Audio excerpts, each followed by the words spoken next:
Good morning. You are listening to UpReach, a morning devotional presented by the Church Street Church of Christ in Lewisburg, Tennessee, to encourage you as you face the opportunities and challenges of today.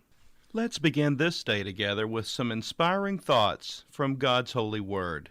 Come to me, all you who labor and are heavy laden, and I will give you rest. Take my yoke upon you and learn from me, for I am gentle and lowly in heart, and you will find rest for your souls.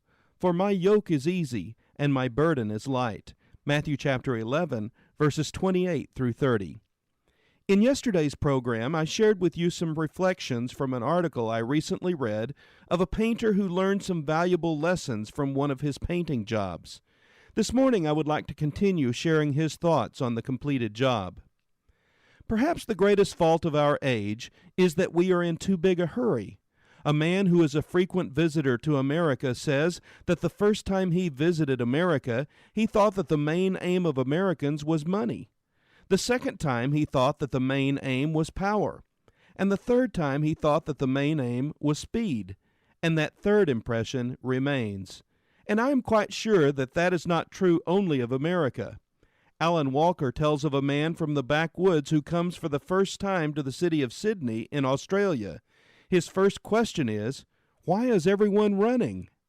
After all, it is not much good doing things in a hurry if they only have to be done over again.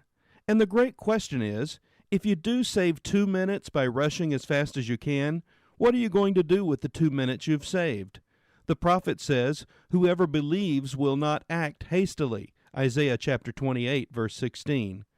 Work would improve and temper would improve if there were more repose and quiet, and less haste and rush in life.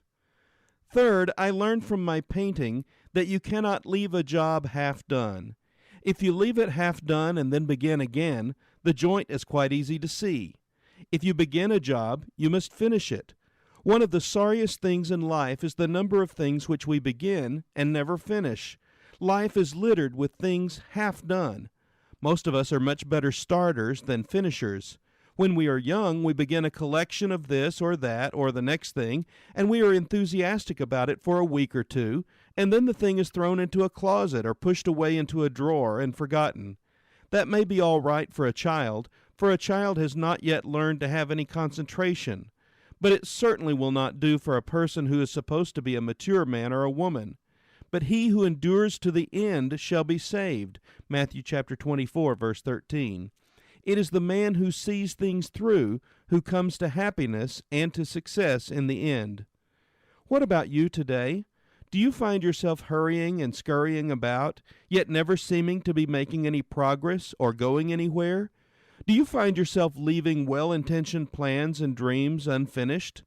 Why not turn to God today for the help you need to slow down, finish your work, and rest in His loving embrace? This has been UpReach, a presentation of the Church Street Church of Christ in Lewisburg, Tennessee. I am Kyle Bolton, the pulpit minister at Church Street, and I would like to personally invite you to come and share times of Bible study and worship with us each week. We meet every Sunday at 9 o'clock a.m. for our morning worship, followed by our Sunday school for all ages at 10:15 a.m.